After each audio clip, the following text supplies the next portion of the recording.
Гледаме чайшукарие по скат. Интересно ми е каква тема ще зачене този път водещият Найден Рангелов. И за фашизоидната и турска проклетия. В България имаме фашизоидни партии. Фашизоиди.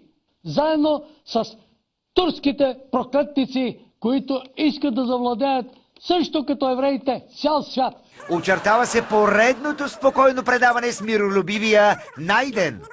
Артура на турците, който в момента му кипи и ври под краката, Ердоган е един нов Хитлер. Зоек, ако турският премиер Реджеп Ердоган си оформи малко мустака, с фюрера наистина ще са като две капки боза.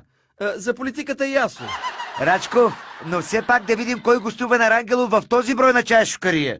Мой земляк от Монтана, Младен Петков Горчев, пред главен секретар на Българската комунистическа партия Родина. Подозирам, че с тези двамата, както са си градски, ще стане едно много хубаво предаване. И в действителност тези хора, като част от циганската вяра, от циганския етнос, са престъпници, углавни, и затова Хитлер ги е ловил и ги е горил и ги е пържал. Трябва да се намери един нов български Хитлер, Сталин и Пиночет, да очисти и цигане и българи. Айде! И цигане, и българе под ножа. Но предстои да чуем най-култовата реплика. Този път не от госта, а от водещия.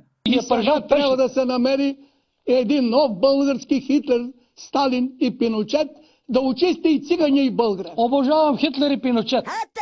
Гледам и не вярвам на ушите си, Зоек. Найден Рангелов явно е ром хитлерист.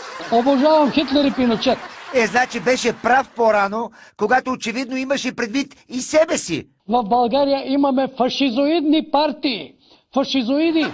Обожавам Хитлер и Пиночет. Да, трябва да ги очисти така, както трябва. Дай Боже да се намери един.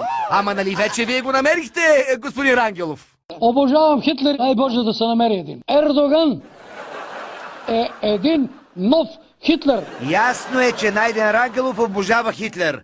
Но не разбрах, харесва ли или не турския премиер? Фашизоидната и турска проклетия.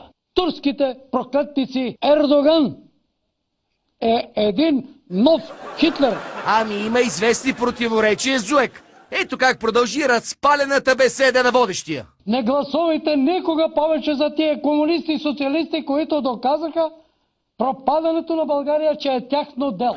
Така, значи да не гласуваме за комунистите, но пък от време на време да им даваме трибуна в ефир. Младен Петков Горчев, пред главен секретар на Българската комунистическа партия Родина. Ох, направо се уморих от тези идеологии. Комунисти, фашизоиди. Дай да чуем някой зрител. Гордея се с вас. Благодаря. Големи мършеви да ви майката. И добре. Върви, свърши тази работа с майка си, покажи, че те е научила на нещо и продължавай. Това е. Там ще ти е най-сладко, при нея. Хем ще разбереш коя е тази изрод, където те е родил. Водещия подхвана зрителя, госта ще го довърши. Дай да му кажем две думи на това. Слушай, бе, дивако. Слушай, бе, простако. Кажи му. Слушай, бе, шарлатанино. И ето как зрителят се превърна в слушател. Слушай, бе, дивако. Кажи му! Слушай, бе, простако. Кажи му! Слушай, бе, шарлатанино. Кажи му! Какво Горчев и ние сме казали в тази студио нечестно и непочтено? Бандити управляват България, а идуци в това число виждаш и ти, бе. Мръсник! Шарлатанин! Не ми се мисли какво ще се случи, ако България се управлява не от бандити и айдуци, а от хора като госта Горчев. Заслужаваш, Горчев, действително да те зриви и да те разстреля. И ги пържат. Трябва да се намери един нов български Хитлер, Сталин и Пиночет, да очисти и цигане и българи.